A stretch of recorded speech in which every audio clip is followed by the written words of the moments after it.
إن الحمد لله نحمده ونستعينه ونستغفره ونعوذ بالله من شرور أنفسنا ومن سيئات أعمالنا من يهده الله فلا مضل له ومن يضلله فلا هادي له وأشهد أن لا إله إلا الله وحده لا شريك له وأشهد أن محمدا عبده ورسوله أما بعد فإن خير الحديث كتاب الله وخير الهدي هدي محمد صلى الله عليه وسلم وشر الأمور محدثاتها وكل محدثة بدعة وكل بدعة ضلالة وكل ضلالة في النار فأعوذ بالله السميع العليم من الشيطان الرجيم من همزه ونفخه ونفثه يا أيها الذين آمنوا اتقوا الله حق تقاته ولا تموتن إلا وأنتم مسلمون بسم الله الرحمن الرحيم يا أيها الناس اتقوا ربكم الذي خلقكم من نفس واحدة وخلق منها زوجها وبث منهما رجالا كثيرا ونساء واتقوا الله الذي تساءلون به والأرحام إن الله كان عليكم رقيبا يا أيها الذين آمنوا اتقوا الله وقولوا قولا سديدا يصلح لكم أعمالكم ويغفر لكم ذنوبكم ومن يطع الله ورسوله فقد فاز فوزا عظيما رمضان المبارک کا مہینہ قریب ہے۔ رمضان المبارک کا مہینہ آنے سے قبل اور کیا کیا چیزیں ہیں جن کی اطلاع ہمارے اندر ہونی چاہیے، اور اللہ تبارک و تعالی ہمیں جب رمضان المبارک کا مہینہ عطا کرے تو مکمل خوبیوں اور مکمل نیکیوں کے ساتھ عطا کرے۔ اعمال کا دار و مدار نیت پر ہے۔ فجر سے پہلے نیت کا کرنا ضروری ہے۔ رمضان میں جب سحری کھانے کے لیے اٹھتے ہیں تو اس سے پہلے ہر روزے کی نیت کرنا ضروری ہے، جس کی تائید اللہ کے رسول صلی اللہ علیہ وسلم کی ایک حدیث سے ہوتی ہے۔ حدیث وعن حفظہ عن النبی صلی اللہ علیہ وسلم قال من لم يجمع الصيام قبل الفجر فلا صيام له رواہ ترمذی فی ابواب الصوم، ترمذی شریف کی حدیث ہے۔ راوی حدیث حضرت حفصہ رضی اللہ تعالی عنہ ہے۔ وہ فرماتی ہیں کہ اللہ کے رسول صلی اللہ علیہ وسلم نے فرمایا من لم يجمع الصيام قبل الفجر، جس نے فجر سے پہلے روزے کی نیت نہ کی فلا صيام له، اس کا روزہ ہی نہیں ہوا۔ پتہ چلا کہ روزہ رکھ رہے ہیں اور نیت نہیں کر رہے ہیں تو روزہ نہیں ہو رہا ہے۔ یہ اللہ کے رسول صلی اللہ علیہ وسلم کی حدیث ہے۔ نیت کیسے کریں؟ نیت کریں کیسے؟ نیت دل کے ارادے کا نام ہے۔ دل میں جو سوچتے ہیں اسی کا نام کیا ہے؟ نیت ہے۔ جب بھی فجر میں اٹھیں تو نیت یہ ہونی چاہیے کہ ہم اٹھ رہے ہیں سحری کھانے کے لیے، کل دن بھر کا روزہ رکھنا ہے انشاءاللہ، اسی کا نام نیت ہے۔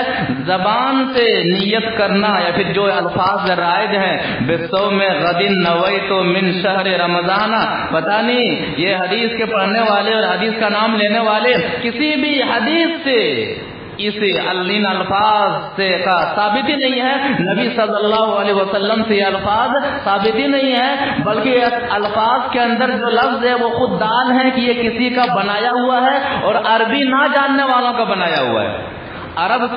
عربی گرامر سے ناواقف آدمی کا یہ بنایا ہوا۔ کیوں؟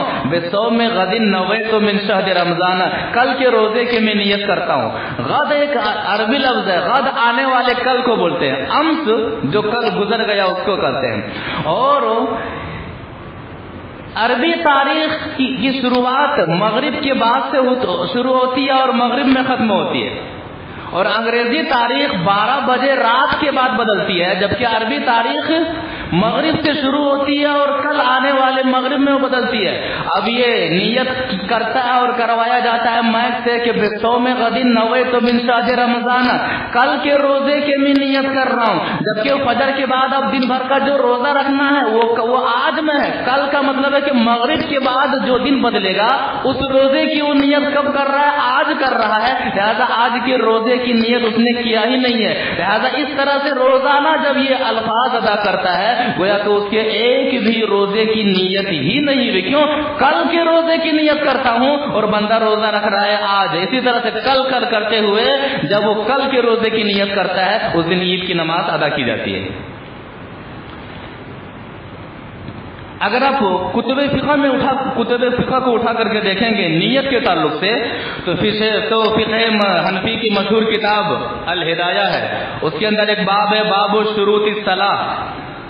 وہاں پر لکھا جاتا ہے کہ النیت ہی الارادہ, نیت ارادے کا نام ہے. والشرط ان یعلم بقلبہ ای الصلاۃ یصلی, اور نیت کرنے کے لیے شرط یہ کہ بندہ دل میں جانے کہ وہ کون سی نماز ادا کر رہا ہے. فقہ حنفی کے مشہور کتاب الہدایہ کے اندر یہ الفاظ موجود ہیں, کوئی بھی دیکھ سکتے ہیں. واما الذکر باللسان فلا معتبر بھی, زبان سے نیت کرنا اس کا کوئی اعتبار ہی نہیں. انہیں تو طالب علم کے اندر عبدالقادر جیلانی رحم اللہ فرماتے ہیں کہ نیت کا محل دل ہے, نیت کرنے کی جگہ دل ہے. اسی طرح سے بہشتی زیور کے اندر جو تھانوی صاحب اشرف علی تھانوی, یہ وہ کتاب ہے جو کہ دیوبندی حضرات کچھ دے نہ دے نکاح میں جہیز میں اپنی بیوی اپنی بیٹی کو اپنے بہنوں کو ضرور دیتے ہیں. اس کے اندر موجود ہے کہ نیت کرنے کا جو محل ہے وہ دل ہے. وہ زبان سے نیت نہ کرے, زبان سے نیت کرنا کوئی معنی ہی نہیں رکھتا ہے. اسی طرح سے ابن تیمیہ رحمہ اللہ اپنے فتاوی کے اندر لکھتے ہیں اما نیت بالجہر فلا یجب ولا یستحب, زور سے نیت کرنا نہ تو واجب ہے نہ تو مستحب ہے. ولا فی مذہب ابی حنیفہ, نہ تو ابو حنیفہ کے مذہب میں زبان سے نیت کرنے کا کوئی ثبوت ہے. ولا احد من ائمۃ المسلمین, نہ کہ اماموں میں سے کسی امام سے ثابت ہے کہ زبان سے نیت کی جائے, زور سے نیت کی جائے. ابن قیم رحم اللہ اپنی کتاب اغاثۃ اللہفان کے اندر فرماتے ہیں لو مکث احدهم عمر نوح, اللہ تبارک و تعالیٰ کسی کو 950 سال عطا کر دے اور 950 سال کس میں لگا دے؟ لیفتش, تفتیش میں لگا دے, تلاش کرنے میں لگا دے. کس چیز کے بارے میں؟ زور سے نیت کرنے کے بارے میں. هل فعل رسول اللہ صلی اللہ علیہ وسلم او احد من اصحابہ شیئا من ذلك لما ظفر به, 950 سال اللہ تبارک و تعالی عمر دے دے اور 950 سال تک صرف اسی کو تلاش کرتا رہے کہ کیا نبی صلی اللہ علیہ وسلم سے یا صحابہ کرام سے زور سے نیت کرنا ثابت ہے کہ ثابت نہیں؟ لما ظفر به, 950 سال گزر جائیں گے وہ کامیاب نہیں ہو پائے گا. وہ دلیل بتا ہی نہیں سکتا ہے کہ نبی صلی اللہ علیہ وسلم سے زور سے نیت کرنا ثابت ہے. لہذا نیت کا محل کیا ہے؟ دل ہے, دل کے ارادے کا نام نیت ہے. اسی طرح سے لوگ سلامی روزہ رکھتے ہیں یا پھر استقبالیہ روزہ رکھتے ہیں رمضان سے 1 دن یا 2 دن پہلے. نہیں, غلط ہے. نہ سلامی روزہ رکھنا ثابت ہے نہ استقبالی روزہ رکھنا ثابت ہے. حدیث وعن ابي هريره رضي الله تعالى عنه قال رسول الله صلى الله عليه وسلم لا يصومن احدكم رمضان بصوم يوم او يومين الا كان رجل يصوم صومه فليصم ذلك اليوم. رواه البخاری في کتاب الصوم, بخاری شریف کی حدیث ہے اور اب یہ حدیث حضرت ابو ہریرہ رضی اللہ تعالی عنہ ہے. وہ فرماتے ہیں کہ اللہ کے رسول صلی اللہ علیہ وسلم نے فرمایا لا یصومن احدکم رمضان بصوم یوم او یومین, رمضان کے 1 دن یا 2 دن پہلے کوئی شخص روزہ نہ رکھے. نبی صلی اللہ علیہ وسلم کی حدیث. رمضان کا مہینہ آ رہا ہے, 1 دن پہلے یا 2 دن پہلے استقبالی رمضان, استقبالی روزہ, خوشی کا روزہ, اس طرح کا کوئی بھی روزہ نہ رکھے. الا کان رجل کان یصوم صومه فلیصم ذلك, ہاں ایسا شخص جو پہلے سے روزہ رکھتا چلا آ رہا ہے تو وہ روزہ رکھ لے. مثال کے طور پر کوئی شخص ہے جن کی زندگی کا معمول ہے ہر جمعرات کو روزہ رکھنا اور ہر سوموار کو روزہ رکھنا. اب رمضان منگل کو آ رہا ہے, منگل کو آئے گا, جیسا کہ اس مہینے میں بھی جو مہینہ آ رہا ہے غالب گمان ہے کہ 7 تاریخ کو پہلا رمضان ہوگا. سارا دار و مدار تو چاند کے اوپر ہے. 7 تاریخ کو پہلا رمضان ہوگا اور 7 تاریخ کے منگل کا دن ہے. اب اگر کوئی شخص جمعرات اور سوموار کو روزہ رکھتا آ رہا ہے، وہ شخص اگر سوموار کو بھی روزہ رکھے گا تو کوئی حرج کی بات نہیں. کیوں؟ وہ رمضان کے استقبال میں نہیں رکھ رہا ہے، وہ شروع سے رکھتا آ رہا تھا، اسی لیے وہ سوموار کا روزہ رکھ رہا ہے. تو تم میں کا کوئی شخص رمضان سے 1 دن یا 2 دن پہلے روزہ نہ رکھے. ہاں جو رکھتا آ رہا ہو روزہ تو اسے رکھنے میں کوئی حرج نہیں ہے.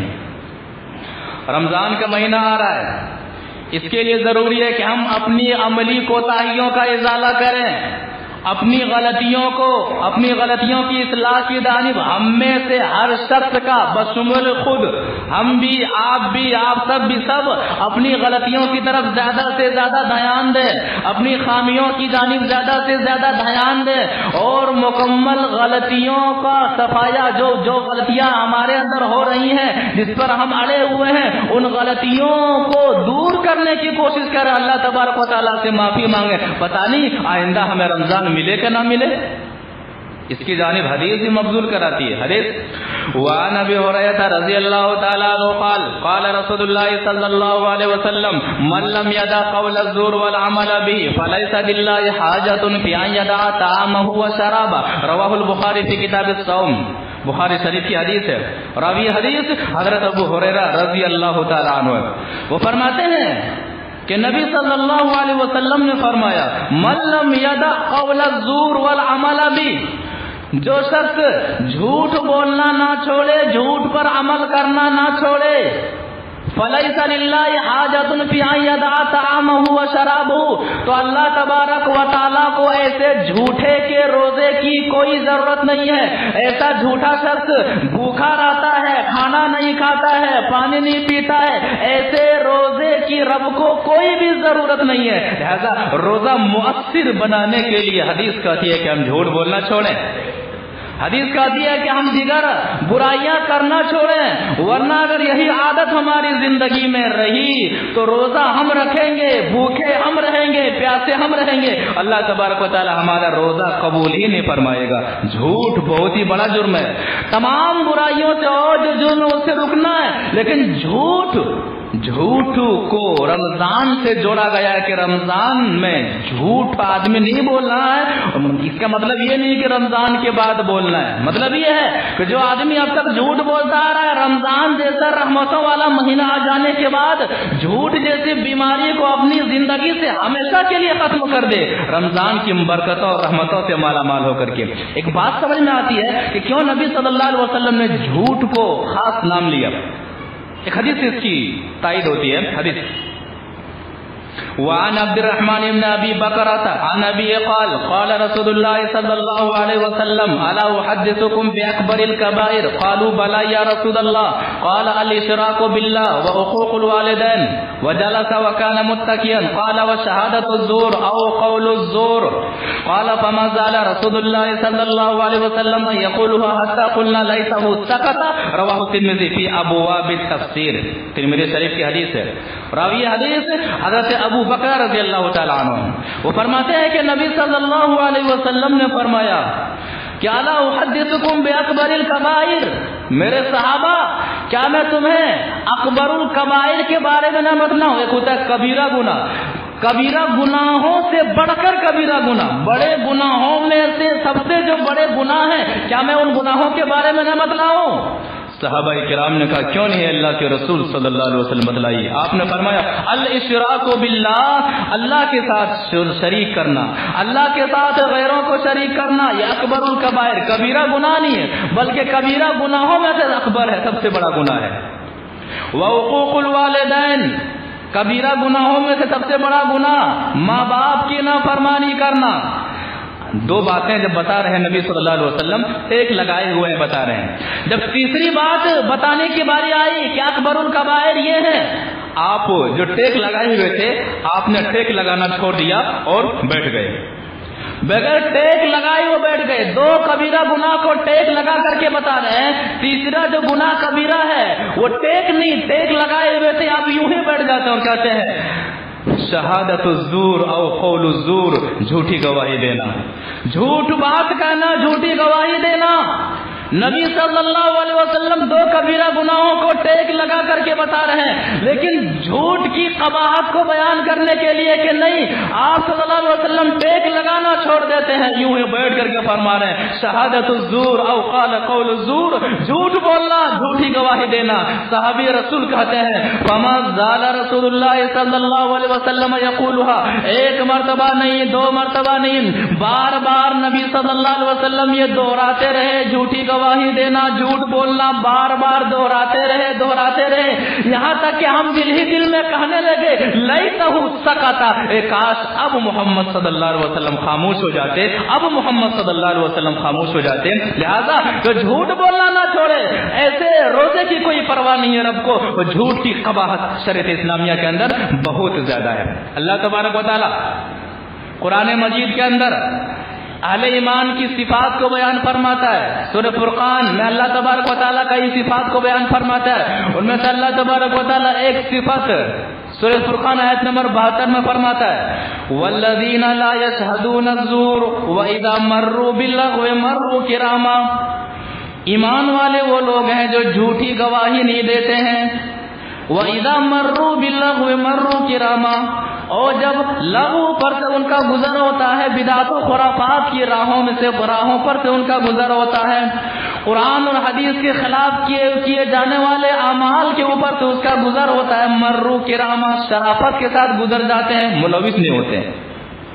اللہ تبارک و تعالیٰ سورہ معارج آیت 33 میں فرماتا ہے والذین هم بشہاداتہم قائمون، یہ وہ لوگ ہیں جو اپنی گواہیوں پر سیدھے قائم رہتے ہیں، یعنی مومن جھوٹا نہیں ہوتا ہے، اہل ایمان کے اندر سچائیاں کوٹ کوٹ کر کے بھری ہوئی ہوتی ہیں۔ لہذا رمضان آ رہا ہے، جھوٹ ہمارے اندر ہے، توبہ کریں، ہمارے اندر دغا بازی ہے، توبہ کریں، ہمارے اندر مکاری ہے، دھوکہ دہی ہے، توبہ کریں۔ لہذا اگر ایسا نہیں کریں گے رمضان کا خاصا فائدہ نہیں ہو پائے گا۔ رمضان آ رہا ہے، دلوں کو صاف رکھیں، اپنے دل کو پاک کریں، دل کو رمضان کی رحمتوں سے مالا مال کرنا ہے، رمضان کی روشنی سے منور کرنا ہے، دل کے اندر سے بغض کو، حسد کو، کینہ کپٹ کو باہر نکال دیں اور یہ للہ فی اللہ کریں، اللہ تبارک و تعالیٰ نرم دل بنا دے گا انشاءاللہ، اللہ تبارک و تعالیٰ نیکیاں قبول کرنے والا دل بنا دے گا انشاءاللہ، اللہ تبارک و تعالیٰ حق قبول کرنے والا دل بنا دے گا انشاءاللہ، اللہ تبارک و تعالیٰ رحم کرنے والا دل بنا دے گا انشاءاللہ، اللہ تبارک و تعالیٰ کرم کرنے والا دل بنا دے گا انشاءاللہ، اللہ تبارک و تعالیٰ غم خار دل بنا دے گا انشاءاللہ۔ رمضان آ رہا ہے، اپنے دلوں کو پاک و صاف کیجیے۔ حدیث کہتی ہے، حدیث وعن ابي هريره رضي الله تعالى عنه قال قال رسول الله صلى الله عليه وسلم لا تباغضوا ولا تحاسدوا ولا تدابروا وكونوا عباد الله اخوانا ولا يحل لمسلم ان يهجر اخاه فوق ثلاث، رواه مسلم في كتاب البر والصلة۔ مسلم شریف کی حدیث ہے، راوی حدیث حضرت ابو ہریرہ رضی اللہ تعالیٰ عنہ ہے، وہ فرماتے ہیں کہ اللہ کے رسول صلی اللہ علیہ وسلم نے فرمایا کہ لوگوں لا تباغضوا، آپس میں بغض و حسد نہ کرو، ولا تحاسدوا، آپس میں ایک دوسرے سے حسد نہ کرو، ولا تدابروا، ایک دوسرے کے ساتھ روگردانی سے پیش نہ آؤ، کسی کو دیکھ کر کے چہرہ پھیر نہ لو، وَكُونُوا عِبَادَ اللَّهِ إِخْوَانًا، اللہ کے بندوں بھائی بھائی بن جاؤ، بھائی بھائی بن کر کے رہو۔ اس کے بعد سے نبی صلی اللہ علیہ وسلم فرماتے ہیں وَلَا يَحِلُّ لِمُسْلِمٍ، کسی مسلمان کے لیے حلال نہیں ہے، کیا مطلب حرام ہے، کسی مسلمان کے لیے حلال نہیں ہے أَن يَهْجُرَ أَخَاهُ فَوْقَ ثَلَاثٍ، کہ اپنے بھائی سے 3 دن سے زیادہ بات کرنا بند کر دے۔ آج بھائی سے الجھا ہوا ہے، آج مسلمان کے خلاف بغض و حسد کا انبار لگایا ہوا ہے، آج ایک ماں سے پیدا ہونے والے بھائی آپس میں ایک دوسرے سے حسد کر رہے ہیں، بغض کر رہے ہیں، ایک دوسرے کے خلاف نفرت کی بیج دل میں بو کر کے زندگی گزار رہے ہیں۔ رمضان آ رہا ہے، اپنے دلوں کو پاک و صاف کیجیے۔ حدیث رسول کے مطابق امت محمدیہ کی عمریں کتنے ہیں؟ 60 اور 70 سال کی عمریں ہیں۔ 60 یہ امت زیادہ تر 60 اور 70 سال کے درمیان جیے گی۔ ہم میں سے کتنی عمر ہے؟ کسی کی عمر 30 سال ہے، کسی کی عمر 50 سال ہے، کسی کی عمر 60 سال ہے۔ بھائی سے جدا ہو کر زندگی گزار رہا ہے۔ حدیث رسول کے مطابق کوئی 10 سال جیے گا، کوئی 20 سال جیے گا، یا آخرت کی کمائی میں لگائیے۔ کیا بھائی کے پیچھے پڑ کر کے، کیا بھائی کے پیچھے پڑا ہوا ہے، رشتے دار کے پیچھے پڑا ہوا ہے۔ ایک مسلمان دوسرے مسلمان سے حسد کر رہا ہے، ایک مسلمان دوسرے مسلمان کے بغض رکھ رہا ہے، ایک مسلمان دوسرے مسلمان سے دشمنی رکھ رہا ہے۔ خون کا بانٹا ہوا بھائی، خونی بھائی سے پریشان ہے۔ لا تباغضوا ولا تحاسدوا، بغض نہ رکھو، حسد نہ کرو۔ لہذا رمضان آ رہا ہے، غلطیاں ہو گئی ہے، خامیاں ہو گئی ہیں، بھائی مجھے معاف کر دیجیے، بھائی مجھ سے غلطیاں ہو گئی، معاف کر دیجیے، بھائی مجھ سے خامیاں ہو گئی، معاف کر دیجیے، بھائی اب مجھ سے ناراض کیوں ہیں؟ 2 دن کی زندگی ہے، یہاں سے کیا لے کر کے جانا ہے؟ کل قیامت کے روز وہی سب سے کامیاب ہونا ہے جو قرآن و حدیث کے مطابق عمل کر کے یہاں سے جائے گا۔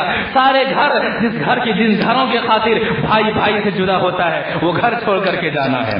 جن جائیداد کی خاطر بھائی سے نفرت کرتا ہے، وہ جائیداد چھوڑ کر کے جانا ہے۔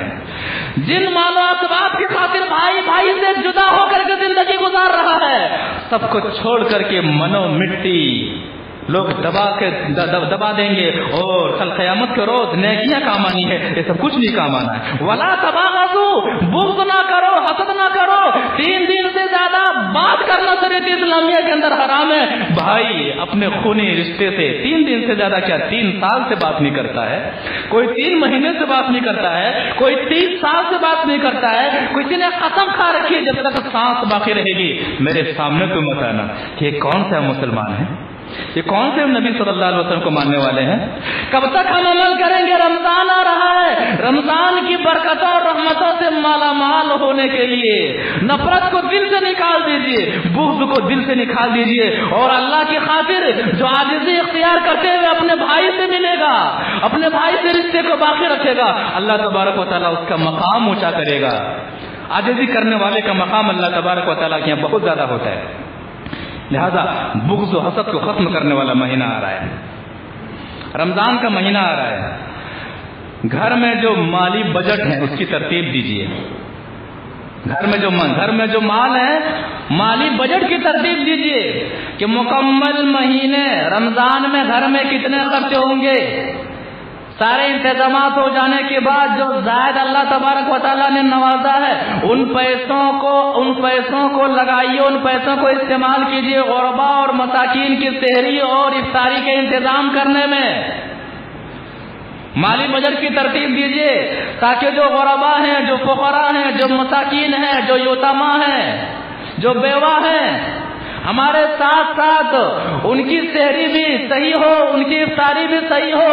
ایسا کریں گے تو افطاری کروانے والا روزہ رکھنے کے برابر ثواب پاتا ہے۔ الگ سے ہم انہیں کھلانے پلانے کا انتظام کریں گے، اللہ تبارک و تعالیٰ الگ سے نہیں کیا دے گا۔ حدیث وعن زید بن خالد الجهني رضی اللہ تعالی عنہ قال قال رسول اللہ صلی اللہ علیہ وسلم من فطر صائما كان له مثل اجره غیر انه لا ينقص من اجر الصائم شيئا، رواه الترمذی فی ابواب الصوم۔ ترمذی شریف کی حدیث ہے، راوی حدیث ہے زید بن خالد الجهني رضی اللہ تعالی عنہ، وہ فرماتے ہیں کہ اللہ کے رسول صلی اللہ علیہ وسلم نے فرمایا من فطر صائما، جو کسی روزے دار کو افطاری کروائے گا، کان له مثل اجره، تو روزہ رکھنے کے برابر روزے کے افطار کروانے والے کو ثواب ملے گا، غیر انه لا ينقص من اجر الصائم شيئا، روزہ رکھنے کے ثواب میں بھی کمی نہیں ہوگی، جتنا ثواب روزہ رکھنے والے کو ملے گا اتنا ثواب افطاری کروانے والے کو ملے گا۔ لہذا غربا اور مساکین پر دھیان دیجیے، اس طرح سے عام پارٹیوں کے بجائے جہاں پر یہاں یہ پارٹیاں ہیں وہاں پر وہ پارٹیاں ہیں، جہاں پر اچھے لوگ مالدار لوگ جا کر کے حاضری دیتے ہیں، ایسی جگہوں پر دھیان دینے کے بجائے غربا اور مساکین پر دھیان دیا جائے۔ اللہ نے جتنے دن آپ کو توفیق دیا، 1 دن 2 دن 3 دن، اپنی طاقت کے مطابق افطاری کروانے کا بندوبست کیجیے۔ معاملہ کیا ہوگا اس مہینے میں اور عام دنوں میں آدمی صدقہ کرتا ہے، معاملہ کیا ہوتا ہے؟ حدیث وعن ابي هريره رضي الله تعالى عنه قال قال رسول الله صلى الله عليه وسلم من تصدق بعدل تمرة من كسب طيب ولا يقبض الله الا الطيب وان الله يتقبلها بيمينه ثم يربيها لصاحبه كما يربي احدكم فلوه حتى تكون مثل الجبل رواه البخاري في كتاب الزكاة.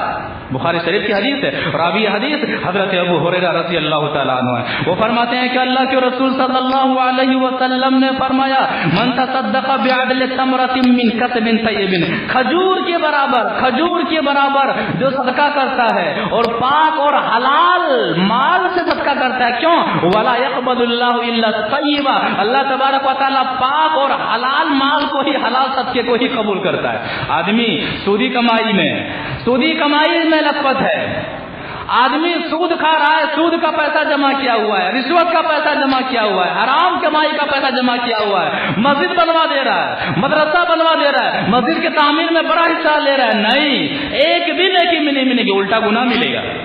ولا کیوں؟ ولا يقبض الله الا الطيب، اللہ حلال ہی کو پسند کرتا ہے. اللہ تعالیٰ کیا کرتا ہے؟ وَإِنَّ اللَّهَ يَتَقَبَّلُهَا بِيَمِينِهِ، کھجور کے برابر جو آدمی صدقہ کرتا ہے اس کو اللہ تبارک و تعالیٰ اپنے دائیں ہاتھ میں لے لیتا ہے. مقام دیکھیے صدقہ کرنے کا، اللہ اکبر. اپنے دائیں ہاتھ میں لے لیتا ہے، پھر کیا کرتا ہے؟ ثُمَّ يُرَبِّيهَا لِصَاحِبِهِ، صرف دائیں ہاتھ میں لے کے رکھتا نہیں ہے، صدقہ کرنے والوں کے لیے کھجور کے برابر اس صدقے کو بڑھاتے رہتا ہے. جس طرح سے تم نے کا کوئی شخص جانوروں کے بچے کو بڑھاتا ہے، پرورش کرتا ہے، پھر وہ کھجور کے برابر کیا وہ صدقہ کس قدر ہو جاتا ہے؟ حتی تکون مثل الجبل، پہاڑ کے برابر اللہ تبارک و تعالیٰ بنا کر کے کر دیتا ہے. اللہ اکبر. یہ مہینہ آ رہا ہے، لہذا صدقہ کریے اور صدقے کے جو حقدار ہے، غربا، مساکین، فقراء، جن سے سحری کا انتظام ہو جائے گا، افطاری کا انتظام ہو جائے گا، خاص ان پر دھیان ہو جانا چاہیے. اور رمضان آنے سے پہلے ایک خصوصی کمیٹی کی تشکیل ہونی چاہیے. کیسی کمیٹی ہونی چاہیے؟ ہر گاؤں میں، ہر محلے کے جو نوجوان ہیں، ان نوجوانوں کے ایک نوجوان، ان نوجوانوں میں سے اس گاؤں کے چند نوجوان، 2-4 نوجوان اکٹھے ہو جائیں اور اپنے محلے میں جائیں جو مالدار قسم کے حضرات ہیں، ان سے آپ چپ کے پیسے وصول کریں، ان سے پیسے وصول کریں. اور پیسہ وصول کرنے کے بعد پورے رمضان کے پورے مہینے کا راشن اپنے محلے کے ان لوگوں کے گھروں میں پہنچائیں جو مجبور ہیں لیکن دوسرے کے سامنے ہاتھ بھی نہیں پھیلا سکتے ہیں. دوسرے کے سامنے ہاتھ بھی نہیں پھیلا سکتے ہیں. کیوں؟ عزت نفس کا معاملہ ہے. چپکے سے جا کر کے پورے مہینے کا راشن دے کر کے آ جائیں. اللہ تبارک و تعالیٰ بہت زیادہ اجر و ثواب سے نوازے گا. اللہ تبارک و تعالیٰ بہت زیادہ نیکیوں سے نوازے گا. لہٰذا رمضان سے پہلے ہر محلے کے چند نوجوانوں کو چاہیے کہ اپنے محلے کے کون سے گھر ہیں جو اس لائق ہیں، ان گھروں کو سامنے رکھتے ہوئے جو مالدار حضرات ہیں ان کے پاس جائیں. اور مالدار حضرات کو بھی چاہیے جنہیں اللہ نے دیا ہے کہ جب ایسے لوگ آئیں تو ان کی مدد کریں، ان کا تعاون کریں، تاکہ پورے گھر کا راشن ایسے گھر میں پہنچ جائے جو گھر والے مانگ نہیں سکتے ہیں، لیکن پورا مہینہ ان کا محتاجی میں گزرتا ہے، بے کسی اور مجبوری میں گزرتا ہے. اللہ تبارک و تعالیٰ ایسے لوگوں کے بارے میں تعریف فرماتا ہے کہ یہی حقیقی لوگ ہیں جو تقوی والے ہیں، جو پرہیزگار ہیں. اللہ تبارک و تعالیٰ سورہ آل عمران آیت نمبر 133 اور 134 میں فرماتا ہے وَسَارِعُوا إِلَىٰ مَغْفِرَةٍ مِّن رَّبِّكُمْ، اپنے رب کی مغفرت کی جانب دوڑو. وَجَنَّةٍ عَرْضُهَا السَّمَاوَاتُ وَالْأَرْضُ، اور ایسی جنت کی جانب دوڑو جس جنت کی چوڑائی زمین اور آسمانوں کی چوڑائی کے برابر ہے. یہ اتنی لمبی اور اتنا اس قدر کشادہ جنت کس کے لیے تیار ہے؟ قرآن کہتا ہے اعدت للمتقین، پرہیزگاروں کے لیے ایسی جنت تیار کی گئی ہے. یہ پرہیزگار کون ہے؟ یہ متقی کون ہے؟ الذین ينفقون فی السراء والضراء، یہ پرہیزگار وہ لوگ ہیں جو خوشی میں بھی خرچ کرتے ہیں اور تنگی میں بھی خرچ کرتے ہیں. لہذا اس فضیلت کو اپنائیے، اس چیز کو اپنائیے. اسی طرح سے رمضان آ رہا ہے، قیام اللیل کا اہتمام کیجیے. رمضان چند خصوصیات کی بنیاد پر ممتاز ہے، ان میں سے قیام اللیل، تراویح کی نماز ادا کرنا ہے. روزہ تو فرض رکھنا ہی ہے. رمضان جو چند خصوصیات میں ممتاز، ان میں سے کیا ہے؟ تراویح کی نماز ادا کرنا ہے، شب قدر کی تلاش کرنی ہے، اعتکاف بیٹھنا ہے. اس کے علاوہ کیا ہے؟ رمضان کی جو اہم عبادتیں وہی چیزیں ہیں. حدیث وعن ابی ہریرہ رضی اللہ تعالی عنہ قال قال رسول اللہ صلی اللہ علیہ وسلم من قام رمضان ایمانا واحتسابا غفر له ما تقدم من ذنبه. رواہ البخاری فی کتاب الصلاۃ التراویح. بخاری شریف کی حدیث ہے. راوی حدیث حضرت ابو ہریرہ رضی اللہ تعالی عنہ ہے. وہ فرماتے ہیں کہ اللہ کے رسول صلی اللہ علیہ وسلم نے فرمایا من قام رمضان، جس نے رمضان میں قیام کیا ایمان کے ساتھ اور ثواب کی نیت سے، غفر له ما تقدم من ذنبه، تو اس کے اگلے تمام گناہ معاف کر دیے جاتے ہیں. رمضان میں آپ کس طرح سے قیام کرنا ہے. حدیث وعن ابي سلمة بن عبد الرحمن انه سأل عائشة كيف كانت صلاة رسول الله صلى الله عليه وسلم في رمضان قالت ما كان رسول الله صلى الله عليه وسلم يزيد في رمضان ولا في غيره على 11 ركعة يصلي 4 فلا تسأل عن حسنهن وطولهن ثم يصلي 4 فلا تسأل عن حسنهن وطولهن ثم يصلي 3. فقلت يا رسول الله تنام قبل ان توتر قال يا عائشة ان عيني تنامان ولا ينام قلبي. رواہ البخاری فی کتاب التہجد. بخاری شریف کی حدیث ہے. راوی حدیث ہے ابو سلمہ رضی اللہ تعالی عنہ. وہ فرماتے ہیں کہ میں نے حضرت عائشہ رضی اللہ تعالی عنہ سے سوال کیا کیف کانت صلاۃ رسول اللہ صلی اللہ علیہ وسلم فی رمضان، کہ رمضان میں نبی صلی اللہ علیہ وسلم نماز کس طرح سے پڑھا کرتے تھے. حضرت عائشہ گھر میں رہنے والی نبی صلی اللہ علیہ وسلم کی رات کی نماز کے بارے میں اور ایک عام لوگوں کی رات کے عمل کے بارے میں بیوی سے زیادہ کون بہتر جان سکتا ہے. حضرت عائشہ رضی اللہ تعالیٰ عنہ جواب دیتی ہے ما کان یزید فی رمضان ولا فی غیری علی 11 رکعتن، کہ اے ابو سلمہ چاہے رمضان ہو چاہے رمضان کے علاوہ مہینہ ہو، نبی صلی اللہ علیہ وسلم رات میں 11 رکعت سے زیادہ پڑھائی نہیں کرتے تھے. 11 سے زیادہ پڑھائی نہیں کرتے تھے. رمضان میں کیوں چھوڑ دیا؟ 3 دن کیوں پڑھی؟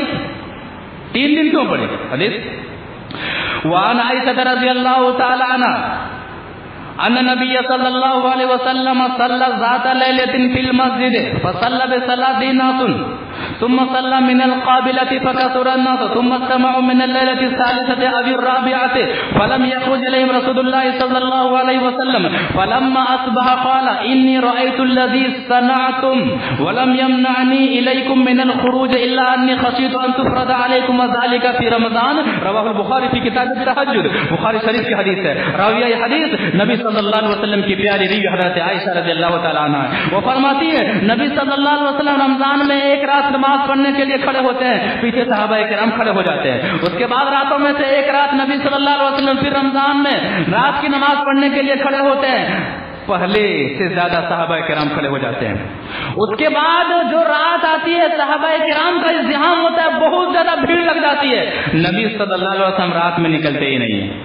صبح ہوتی ہے، صحابہ کرام سے مخاطب ہیں کہ اے میرے صحابہ، ہمیں پتا تھا کہ آپ لوگ میرے نکلنے کا انتظار کر رہے تھے. میں اس لیے نہیں نکلا کہ کہیں یہ رات کی نماز، کہیں یہ تراویح کی نماز کہیں تم پر اللہ تبارک و تعالیٰ فرض نہ کر دے تمہارے شوق اور ولولہ دیکھنے کی وجہ سے. اسی لیے نبی صلی اللہ علیہ وسلم تیسرے دن یا چوتھے دن گھر سے نکلے ہی نہیں. لہذا 2 یا 3 دن نبی صلی اللہ علیہ وسلم، اس سے پہلی بات یہ معلوم ہوتی ہے کہ تراویح کی نماز با جماعت پڑھنا کیا ہے؟ افضل ہے. نبی صلی اللہ علیہ وسلم نے پڑھائی ہے. دوسری بات کہ نبی صلی اللہ علیہ وسلم نے جو 3 دن نماز پڑھی ہے، پڑھائی ہے جماعت کے ساتھ. عام تو نبی صلی اللہ علیہ وسلم کا معمول تھا پڑھتے تھے، جماعت کے ساتھ جو نبی صلی اللہ علیہ وسلم نے 3 دن نماز پڑھائی ہے، یہ اس لیے 3 دن نماز کے بعد اس لیے نہیں پڑھائی ہے کہ نماز واجب نہیں ہے، ضروری نہیں ہے، بلکہ اس لیے نہیں پڑھائی کہ کہیں امت پر یہ نماز فرض نہ ہو جائے. یہاں ٹھہر کر کے لوگ ہلکان کا شکار ہوتے ہیں. کیوں؟ نبی صلی اللہ علیہ وسلم نے 3 دن نماز پڑھی ہے، واجب نہیں ہے، ہم بھی کیوں پڑھیں؟ 3 دن کافی ہے بس. نبی صلی اللہ علیہ وسلم نے اس لیے 3 دن سے زیادہ نہیں پڑھی ہے کہ واجب نہیں ہے، بلکہ اس لیے نہیں پڑھی کہ کہیں امت محمدیہ پر یہ فرض نہ ہو جائے. اور نہیں تو پڑھی ہے. نبی صلی اللہ علیہ وسلم کسی عمل کی خواہش بھی کرے تو وہ عمل کرنا کیا ہے؟ شریعت اسلامیہ کے اندر ایک اسلام کے اندر عمل ہو جاتا ہے. نبی صلی اللہ علیہ وسلم نے عاشورہ کے روزے کے بارے میں کیا فرمایا؟ اگر میں آئندہ سال زندہ رہا تو میں 9 کو بھی روزہ رکھوں گا اور 10 کو بھی روزہ رکھوں گا. آئندہ سال آیا ہی نہیں کہ نبی صلی اللہ علیہ وسلم کا انتقال ہو گیا، نبی صلی اللہ علیہ وسلم کا انتقال ہو گیا، آپ نے خواہش کی، وہ عمل شریعت اسلامیہ کے اندر کیا ہے؟ ثابت ہو گیا۔ تو 3 دن کے لیے دلیل بنانا کہ 3 ہی دن پڑھیں یا پھر پڑھنا ضروری نہیں؟ جی پڑھنا ضروری نہیں ہے، میں بھی کہتا ہوں پڑھنا ضروری نہیں۔ کس نے کہا کہ پڑھنا واجب ہے؟ کس نے کہا کہ پڑھنا واجب ہے تراویح کی نماز؟ کسی نے نہیں کہا۔ جی تراویح کی نماز پڑھنا ضروری نہیں ہے، اور کیا کیا ضروری نہیں سنیے، افطاری کروانا ضروری نہیں ہے رمضان میں، قرآن کی تلاوت کرنا ضروری نہیں ہے رمضان میں، مسواک کرنا ضروری نہیں ہے رمضان میں، شب قدر کو تلاشنا بھی ضروری نہیں ہے رمضان میں، اعتکاف بیٹھنا بھی ضروری نہیں ہے رمضان میں، عید کی نماز پڑھنا بھی ضروری نہیں ہے۔ جی عید کی نماز پڑھنا بھی ضروری نہیں ہے۔ نکال دیجئے سب کو۔ یہ کیا ہے؟ یہ ایسے لوگ ہوتے ہیں جو رمضان سے پہلے بہت سارے آلائشوں اور بہت سارے معاملات سے لگے ہوتے ہیں۔ جب شیطان قید ہونا تھا اس سے پہلے ذہن میں بات آتی ہے ضروری نہیں ہے بس روزہ رکھ لو کامیاب ہو جائیں گے۔ یاد رکھیے گا ضروری نہیں ہے یہ سب چیزیں، لیکن ضروری سے کم بھی نہیں ہے، فرض نہیں ہے یہ سب چیزیں۔ ان تمام چیزوں کو رمضان سے نکال دیجیے، بچے گا کیا بچے گا؟ تراویح ضروری نہیں ہے اور دیگر چیزیں ضروری نہیں لیکن ضروری سے کم نہیں ہے۔ کیوں؟ میں بتاتا ہوں۔ اللہ تبارک و تعالیٰ نے ان اعمال کے قبول ہونے کے لیے رمضان میں جو اہتمام کیا ہے جن چیزوں کا اللہ تبارک و تعالیٰ نے انتظام کیا ہے، عام مہینوں میں فرض کو قبول ہونے کے لیے وہ انتظام نہیں کیا ہے۔ یہ وہ مہینہ ہے جس میں نیکیاں دگنی اور تگنی کر دی جاتی ہیں۔ رمضان کا مہینہ یہ وہ مہینہ ہے جس میں اعمال قبول کرنے کے لیے اللہ تبارک و تعالیٰ شیطان کو قید کر دیتا ہے۔ اور مہینے میں ہوتا ہے فرض قبول کرنے کے لیے نہیں۔ رمضان کا مہینہ وہ مہینہ ہے جن میں نیکیاں قبول کرنے کے لیے اللہ تبارک و تعالیٰ جہنم کے دروازے کو بند کر دیتا ہے اور جنت کا دروازہ کھول دیتا ہے۔ یہ وہ مہینہ ہے جن میں ایسی رات کو لاتا ہے کہ اس میں آدمی عبادت کر لے تو 1000 مہینوں کی عبادت سے بہتر ہے۔ ضروری نہیں ہے لیکن ضروری سے کم بھی نہیں ہے، لہذا یہ چیزیں حدیث کہتی ہیں، نبی صلی اللہ علیہ وسلم کی حدیث اور عمل صحابہ سے ثابت ہے کہ رمضان میں فرض نہیں، سنتوں میں اپنے آپ کو تھکانا ہے، سنتوں میں اپنے آپ کو تھکانا ہے۔ حدیث وعن ابن عباس رضی اللہ تعالیٰ عنہما کان النبی صلی اللہ علیہ وسلم اجود الناس بالخیر وکان اجود ما یکون فی رمضان حین یلقاہ جبریل وكان يلقى جبريل كل ليلة في رمضان فيعرض عليه النبي صلى الله عليه وسلم القرآن فإذا لقيه جبريل أجود من الريح المرسلة۔ رواه البخاری في کتاب الصوم، بخاری شریف کی حدیث ہے، راوی حدیث ہے عبداللہ بن عباس رضی اللہ تعالیٰ عنہ، وہ فرماتے ہیں کہ نبی صلی اللہ علیہ وسلم لوگوں میں سب سے زیادہ سخاوت کرنے والے تھے، خرچ کرنے والے تھے، اور جب رمضان میں جبریل علیہ السلام سے ملاقات ہوتی تھی تو نبی صلی اللہ علیہ وسلم کی سخاوت اور زیادہ بڑھ جاتی تھی۔ ہر رات جبریل علیہ السلام آتے تھے اور قرآن پڑھ کر کے نبی صلی اللہ علیہ وسلم جبریل کو سناتے تھے، اور جبریل علیہ السلام سے جب بھی ملاقات ہوتی تھی تو تیز آندھیوں کی طرح نبی صلی اللہ علیہ وسلم رمضان میں صدقات و خیرات کیا کرتے تھے۔ صدقہ کرنا ضروری نہیں ہے لیکن عام دنوں کے مقابلے میں حدیث کہتی ہے کہ رمضان میں اور نیکیاں کرنا، تھکانا بہت زیادہ ضروری ہے۔ اسی طرح سے موطا امام مالک کی حدیث، موطا امام مالک کی حدیث کو سامنے رکھیں، صحابہ کرام کیا فرماتے ہیں؟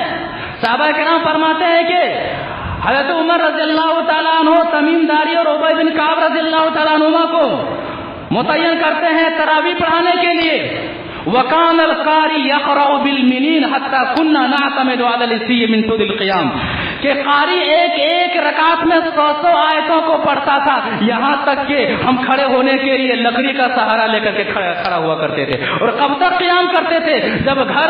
جب لوٹ کر کے گھر جاتے تھے تو بالکل سحری کا وقت ہو چکا ہوتا تھا، تب تک ہم قیام کرتے تھے۔ تو رمضان میں تھکانا ہے، یہ نبی صلی اللہ علیہ وسلم سے ثابت ہے۔ کس سے تھکانا ہے؟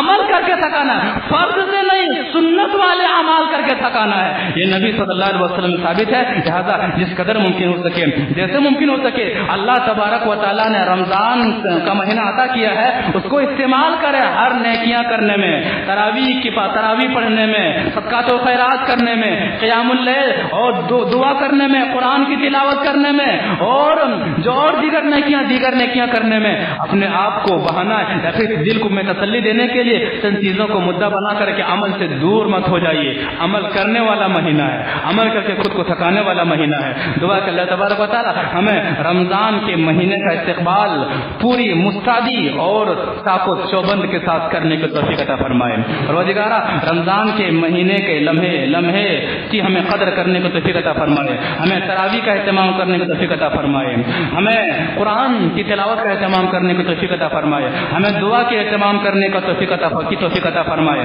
ہمیں صدقات و خیرات کا اہتمام کرنے کی توفیق عطا فرمائے، ہمیں اعتکاف کا اہتمام کرنے کی توفیق عطا فرمائے، ہمیں سب قدر کو